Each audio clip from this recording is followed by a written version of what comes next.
आचार्य शांति सागर जी महाराज का यह एपिसोड चल रहा है। हम प्रतिदिन उनके संबंध में, उनके जीवन में उनका व्यक्तित्व और कृतित्व क्या था, हम जो हैं वंदना करके पहाड़ से लौट रहे थे, नीचे तक आ पहुंचे थे। एक वृद्ध महिला, उसको पहाड़ की वंदना करनी थी, लेकिन वो वंदना नहीं कर पा रही थी क्योंकि उसके पास में डोली के योग्य रुपयों का अभाव था। कोई भी एक दिन में करोड़पति अरबपति नहीं बन सकता है, कोई भी तपस्वी नहीं बन सकता है। उसके लिए जो है क्रम से साधना करना पड़ती है, तब जाकर के एक दिन वह तपस्वी बन जाया करता है। जहां आचार्य शांति सागर महाराज जब गृहस्थ जीवन में थे तो उन्होंने जो है 5 वर्ष तक अभ्यास किया। किसका किया? भोजन करने का, कि भोजन कैसे करना, किस प्रकार का करना, यह अभ्यास किया। उन्होंने 5 वर्ष तक केवल मात्र चावल और दूध का आहार लिया। अपन कर सकते हैं? रोज रोज एक ही भोजन चावल और दूध खाने को कहें, अपन खा सकते 5 वर्ष तक? हैं? गले नहीं उतरे, हैं? गले नहीं उतरे 5 वर्ष तक दूध चावल खा ले तो। लेकिन 7 घोड़ा ने ग्रस्त जीवन में रह कर के आहार में जो है केवल मात्र चावल और दूध का भोजन किया। उसका परिणाम ये हुआ कि जब आचार्य शांति सागर जी महाराज मुनि अवस्था में थे, और मुनि अवस्था में जो है जब आहार लेने का समय आता, एक दिन आचार्य शांति सागर जी महाराज ने केवल मात्र आहार में दूध और चावल ले लिया। दूध और चावल ले लिया। दूसरे दिन श्रावकों ने वही दूध चावल दिया, तीसरे दिन वही दूध चावल दिया, चौथे दिन वही दूध चावल दिया। क्योंकि अब श्रावकों में जो भ्रांति हो गई कि महाराज तो कुछ भी नहीं लेते, केवल मात्र दूध और चावल लेते हैं। ऐसा करते करते 5 वर्ष बीत गए। किसी को बुद्धि नहीं आई महाराज से पूछने की कि महाराज आप आहार में केवल दूध और चावल ही क्यों लेते हो? किसी की बुद्धि नहीं आई। जब तक साधु के लाभांतराय कर्म का क्षयोपशम नहीं होता है, तब तक सामने वाले को बुद्धि नहीं आ सकती है। लेकिन शांति सागर महाराज तो शांति के सागर थे। संगपति घासीलाल पुनंचम जवेरी ने शांति सागर महाराज से प्रश्न कर लिया कि महाराज आप जो है 5 वर्ष से केवल मात्र दूध और चावल ही ले रहे हैं, आप अन्य वस्तु क्यों नहीं लेते? तो आचार्य महाराज ने कहा कि भैया मैं क्या कर सकता हूं, मेरे हाथ की बात तो नहीं है, मेरी तो पराधीन चर्या है। जो श्रावक मुझे जैसा देता है वैसा मैं ले लेता हूं। कितनी क्षमता रखी होगी, कितनी शांति का परिचय उन्होंने अपने जीवन के अंदर दिया, और दूसरे दिन से वापस यथावत आहार चालू हो गया। ऐसे समता शिरोमणि आध्यात्मिक संत, परम भेद विज्ञानी, चारित्र चक्रवर्ती आचार्य श्री शांति सागर जी महाराज का जीवन दर्शन खुली पुस्तक के समान था। आचार्य शांति सागर महाराज के जीवन में सर्प का सबसे पहले परिचय प्राप्त हुआ उनके खेत में। हुआ क्या कि एक दिन जो है आचार्य शांति सागर जी महाराज 7 घोड़ा खेत के ऊपर लेटे हुए थे, और खेत के ऊपर लेटे हुए थे, उन्हीं के बगल में एक सर्प का बिल था। वो सर्प बिल में से निकलता और निकल करके महाराज के गाल का स्पर्श करता था। महाराज के गाल का स्पर्श करता था, क्योंकि गाल पर स्पर्श करने का मतलब प्रेम का, प्यार का, मित्रता का सूचक होता है। महापुरुषों के इस शरीर के संपर्क होने पर उस सांप को जो है बहुत सुख का अनुभव करता था, इसलिए बार बार निकल करके जो है वह महाराज के गालों का स्पर्श करता था। अपने गाल का स्पर्श कभी किया सांप ने? हैं? कभी किया? श्रीपाल जी कभी किया? भरत भाई कभी किया? पास में ही नहीं आया। स्पर्श करने की तो बात बहुत दूर। उन शांत घोड़ा का शरीर जो है इतना कोमल शरीर था, मखमल की तरह, जिसके कारण वह सर्प बार बार उनके गाल का स्पर्श करता था। हमारे मान तुंग आचार्य देव कहते हैं कि ऐसा शरीर मिलना बहुत दुर्लभ होता है। यही शांत राग रुचि भी परमाणु विश्वम निर्मापित त्रिभुवनेक ललाम भूत तावम तैव खलु ते प्रणव पृथिव्याम यत्ते समानम परम निरूपमस्ति।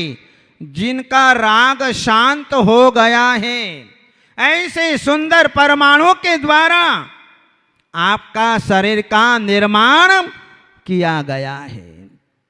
और वे परमाणु बहुत थोड़े थे, जिसके कारण आपके शरीर की रचना हो पाई। यदि परमाणु ज्यादा होते तो दूसरे शरीर का निर्माण हो सकता था, लेकिन आचार्य शांति सागर महाराज के शरीर का निर्माण करने के लिए वे परमाणु इतने ही थे, जिसके कारण उनके शरीर को हम देखते हैं कितनी शांत मुद्रा। ऐसी परम सौम्य शांत मुद्रा को देख करके भक्त लोग कहा करते थे कि जो व्यक्ति एक बार आचार्य शांति सागर महाराज के चरणों में बैठ जाता तो वहां से उठने का मन नहीं करता था। इतनी शांति। जब एक शरीर के पास में बैठने से इतनी शांति मिलती है तो उनके भीतर कितनी शांति होगी अपन कल्पना भी नहीं कर सकते।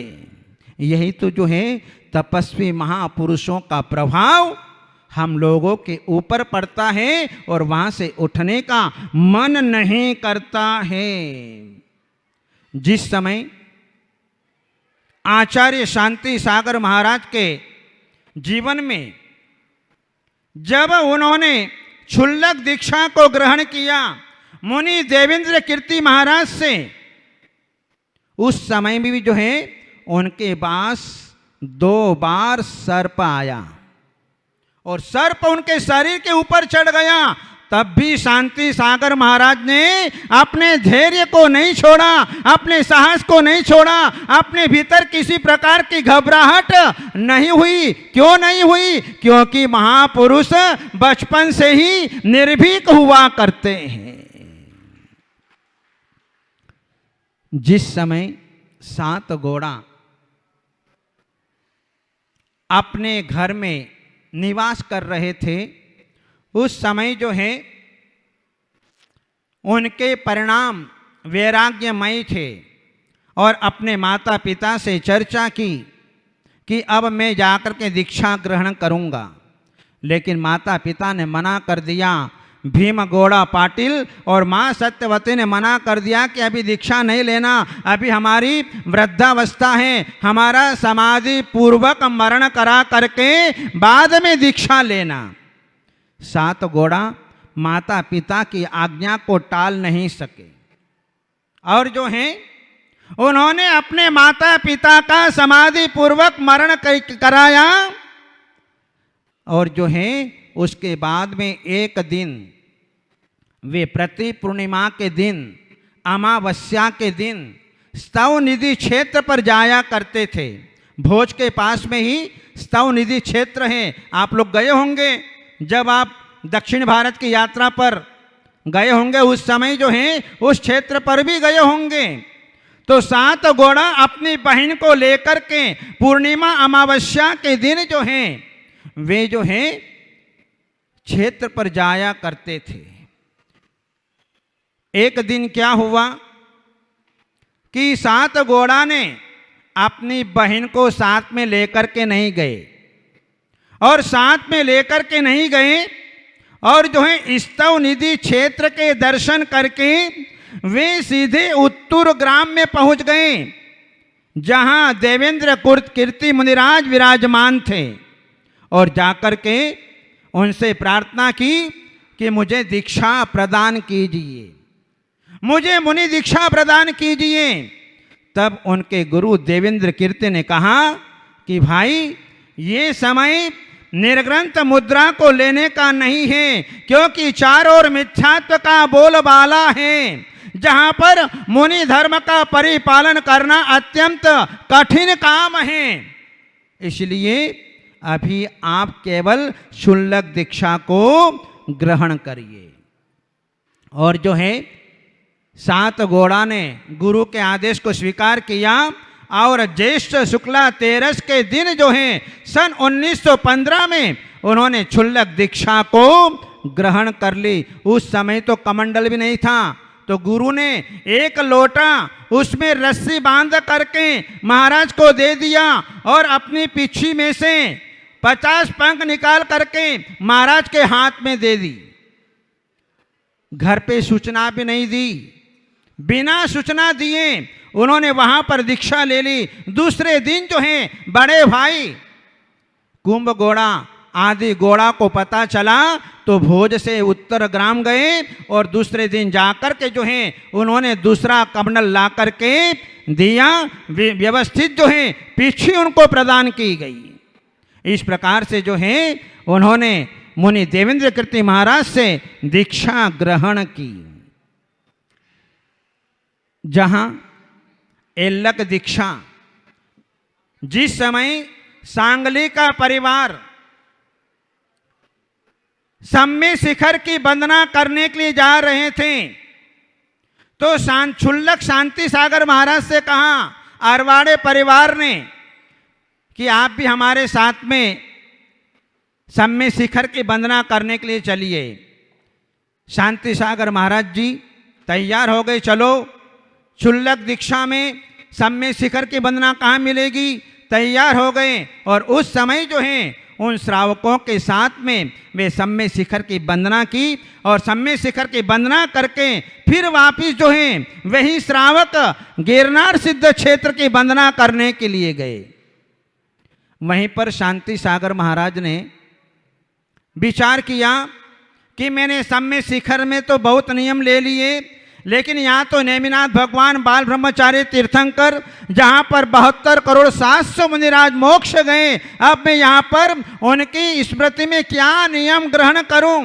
तो उन्होंने जो है वहीं पर विचार किया कि मैं अब एल्लक दीक्षा को ग्रहण करता हूं। और उसी समय श्रावकों के सामने उन्होंने अपने दुपट्टे का त्याग कर दिया, मात्र एक लंगोट को ही रखा। और वह दिन था पौष शुक्ला चतुर्दशी का दिन।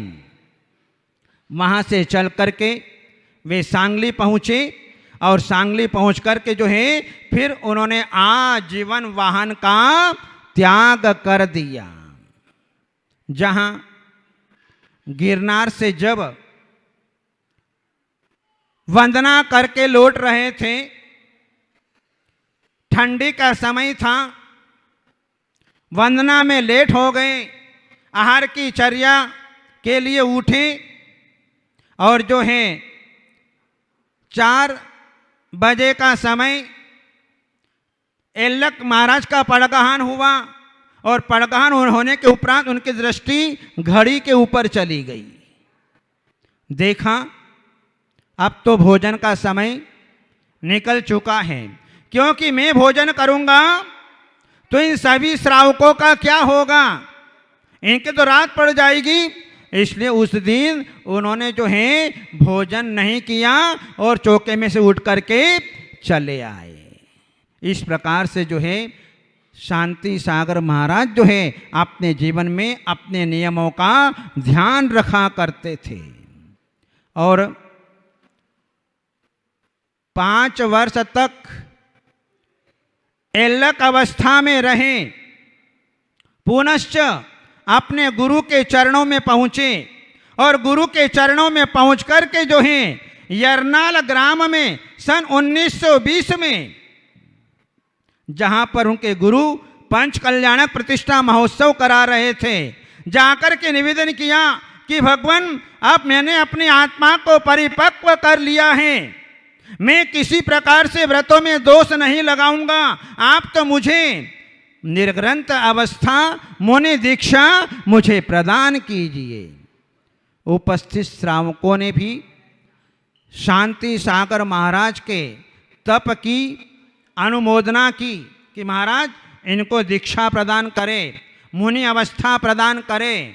और उसी समय जो है देवेंद्र कीर्ति मुनिराज ने उन एल्लक शांति सागर महाराज को मुनि दीक्षा प्रदान की। नाम वही रखा। शुरू से शांति के सागर थे, शांतमय उनका जीवन था, इसलिए जो है वे शांति के सागर थे। क्योंकि उस समय का वातावरण ही ऐसा था। जैसे ही आचार्य शांति सागर जी महाराज ने श्रवण बेलगोला में प्रवेश किया, उसी दिन जो है उनके गुरु उनके चरणों में आ गए और कहा कि अभी तक तो मैं आपका गुरु था, लेकिन आज से तुम मेरे गुरु हो, क्योंकि मेरा चारित्र सदोष है और जो है मुझे निर्दोष चारित्र प्रदान करके मेरा कल्याण कर दीजिए।